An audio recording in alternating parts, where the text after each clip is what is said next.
Hello friends, कैसे हैं आप लोग। आई होप अच्छे होंगे और अपनी पढ़ाई भी अच्छे तरीके से कर रहे होंगे। फ्रेंड्स, किराता अर्जुनीयम में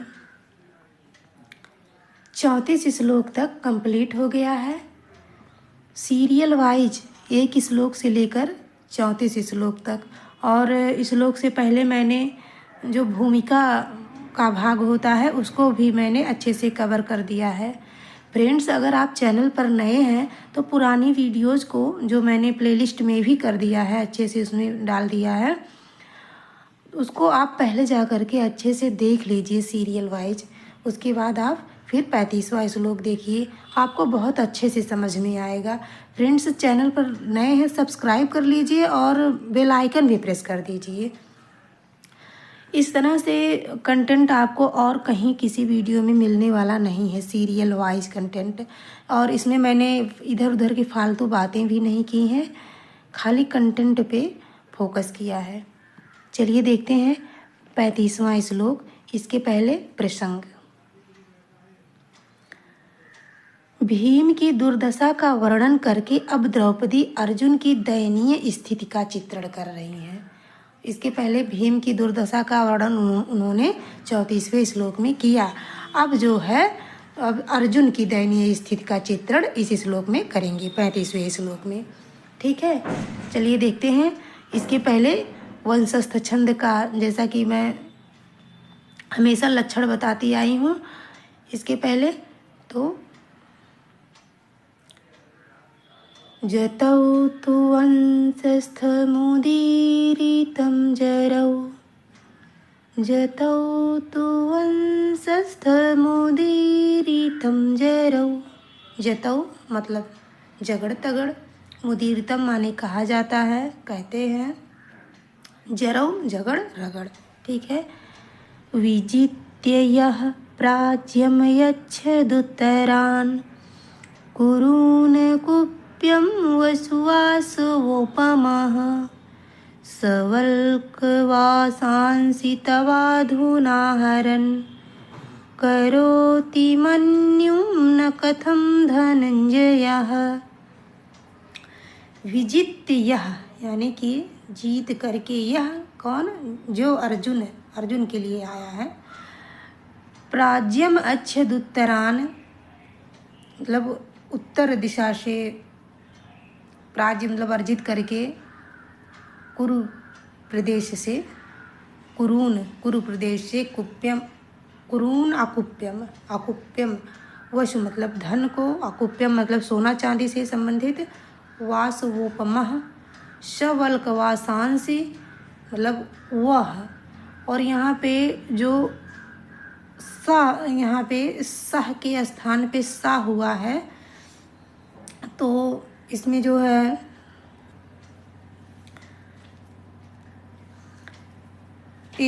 तदोह सुलोपे करके सूत्र होता है, वो लगा है यहाँ पे। और करोति मन्युम मतलब आपको क्रोध क्यों नहीं होता है, ना कथम धनंजय मतलब धनंजय यहाँ पे आया है अर्जुन के लिए।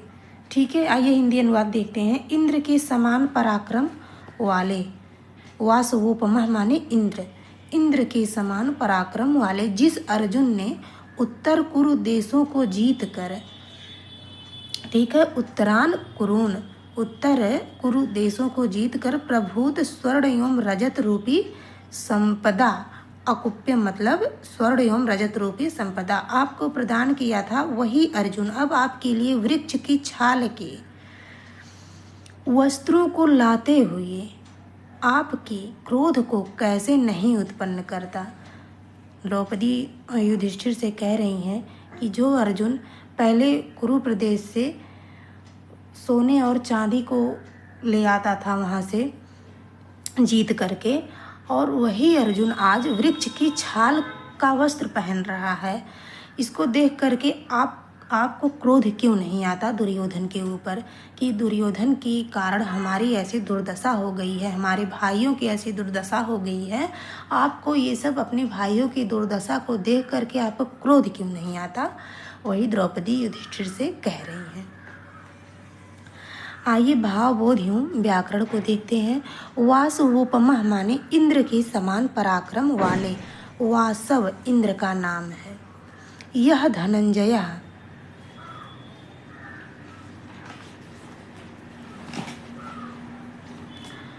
जो अर्जुन, धनंजय का शाब्दिक अर्थ है धन को जीतने वाला। धनम जयति इति धनंजय।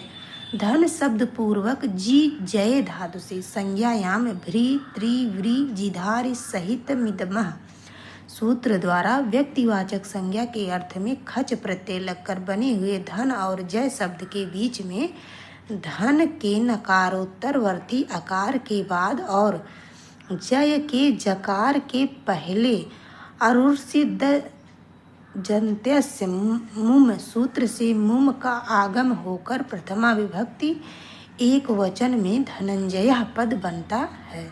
यह पद अर्जुन के लिए प्रयुक्त होता है। उत्तरान कुरुन, मेरु पर्वत के उत्तर में स्थित उत्तर कुरु नामक देश को विजित्य माने जीत कर, वि उपसर्ग पूर्वक जी जय धातु से लेप प्रत्यय लगकर विजित्य पद बनता है। प्राज्यम माने प्रचुर। अकुप्यम माने स्वर्ण और रजत रूपी संपत्ति।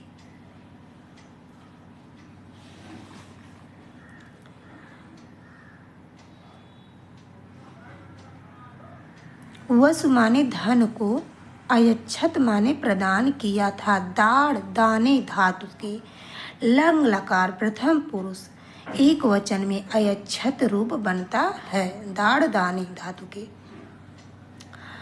अधुना अब अर्थात इस समय। वल्कवासांसी वल्कल वस्त्रों को, वृक्ष की छाल को वल्क या वल्कल कहा जाता है। आहरण लाता हुआ या लाने वाला। आंग उपसर्ग पूर्वक ह्री धातु से क्षत्रि प्रत्यय लगकर पुल्लिंग प्रथमा एक वचन में आहरण पद बनता है। तव मन्युम आपके क्रोध को, कथम ना करोति कैसे नहीं उत्पन्न करता। अलंकार है इसमें अनुप्रास, गुण प्रसाद, रीति वैदर्भी, छंद वंशस्थ। अब ये श्लोक कंप्लीट हुआ। 35 श्लोक। आइए एक श्लोक को और देखते हैं। प्रसंग है द्रौपदी दोनों छोटे भाइयों नकुल और सहदेव की दुर्दशा का निरूपण कर रही हैं। पहले तो उन्होंने भीम की दुर्दशा का वर्णन किया और उसके बाद फिर अर्जुन अब नकुल और सहदेव को बता रही हैं कि किस तरह उनकी दुर्दशा हुई है।